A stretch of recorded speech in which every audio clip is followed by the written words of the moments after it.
दोस्तों, अगर आप भी यूपीआई से लेन देन करते हैं तो ये वीडियो आपके लिए है। नमस्कार दोस्तों, वीडियो स्टार्ट करने से पहले मैं आपको अपने बारे में बताना चाहता हूं कि मैं बाय प्रोफेशन एक बैंकर हूं और मेरा 15 सालों का फाइनेंशियल फील्ड में एक्सपीरियंस है।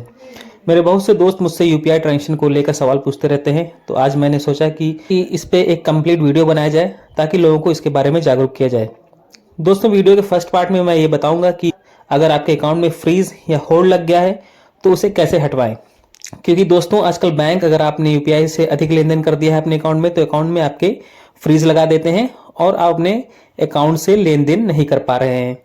आप अपने अकाउंट से कितना यूपीआई का लेन देन कर सकते हैं, उसके लिए आप पहले ये इनकम टैक्स की गाइडलाइन देखें।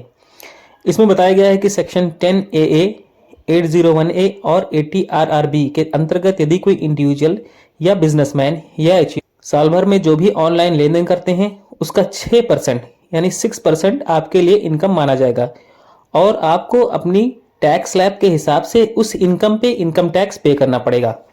अब आप में से बहुत से ऐसे लोग होंगे जो ये सोच रहे होंगे कि मैंने तो साल भर में अपने यूपीआई का बहुत ज़्यादा लेन देन कर दिया है। बहुत से ऐसे भी लोग होंगे जो 1 करोड़ या उससे भी अधिक ऊपर का ट्रांजेक्शन कर चुके होंगे। तो कुछ चीज़ें हैं जो मैं आपको गाइड करना चाहता हूँ। उसमें सबसे पहली चीज़ ये है कि आप अपने सेविंग अकाउंट से यूपीआई का अत्यधिक लेन देन ना करें।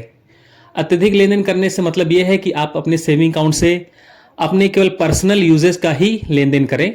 अगर आपका कोई बिजनेस चल रहा है, जैसे आजकल होता है, बहुत से लोगों की दुकानें हैं, कन्फेक्शनरी शॉप है, तो वहाँ पे क्या करते हैं लोग अपने सेविंग अकाउंट का क्यूआर कोड या जो भी फ़ोनपे वगैरह है उससे अपना सेविंग अकाउंट लिंक कर देते हैं और कस्टमर जो भी ट्रांजेक्शन करते हैं या कुछ भी परचेजिंग करते हैं उससे पेमेंट करते हैं, जिससे उनके अकाउंट में यूपीआई का लेन देन अत्यधिक बढ़ जाता है।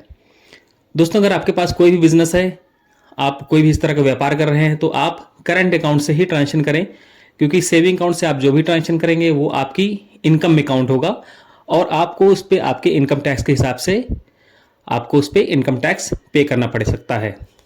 दोस्तों, ऐसा भी होता है कि बहुत सारे लोग ऐसे होते हैं जो अपने अकाउंट से बहुत अत्यधिक लेन देन कर देते हैं, 50 लाख, 1 करोड़, 2 करोड़। तो उनके पास क्या होता है कि आने वाले 4-5 सालों तक, यानी कि इनकम टैक्स डिपार्टमेंट पिछले 8 साल के किसी भी रिकॉर्ड को आपसे पूछ सकता है। तो आप आगे से कभी भी अपने सेविंग अकाउंट से ज़्यादा लेन देन ना करें। कुछ ऐसे भी लोग होते हैं, उनके मित्र हैं या कोई भी है, उन्हें कुछ कैश वगैरह दे देते हैं, या जो सीएसपी वगैरह चलाते हैं वो लोग भी ऐसे ही करते हैं कि वो कैश ले लेते हैं कस्टमर से और अपने अकाउंट से यूपीआई किसी को दूसरे को पेमेंट कर देते हैं। इस स्थिति में भी अकाउंट में भी होल्ड लग सकता है।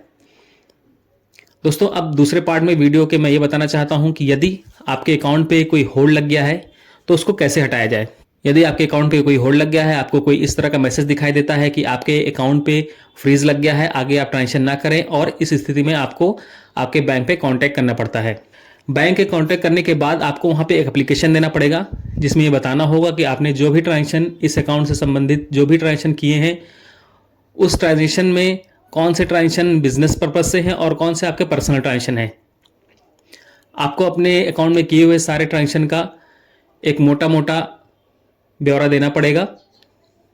यदि आपने बिजनेस ट्रांजेक्शन अपने सेविंग अकाउंट से कर दिए हैं तो वहाँ ये भी मेंशन करना पड़ेगा कि मैंने अपने बिजनेस के ट्रांजेक्शन अपने सेविंग अकाउंट से कर दिए हैं और आगे से मैं इस तरह का कोई ट्रांजेक्शन नहीं करूँगा। यदि बैंक आपके दिए हुए एप्लीकेशन से संतुष्ट होता है तो बैंक आपके अकाउंट में लगा हुआ फ्रीज हटा देता है और बैंक आपको ये गाइड करता है, यदि आपने कोई बिजनेस ट्रांजेक्शन अपने सेविंग अकाउंट से कर दिया है तो आगे से आप अपना बिजनेस ट्रांजेक्शन केवल और केवल करंट अकाउंट से ही करें।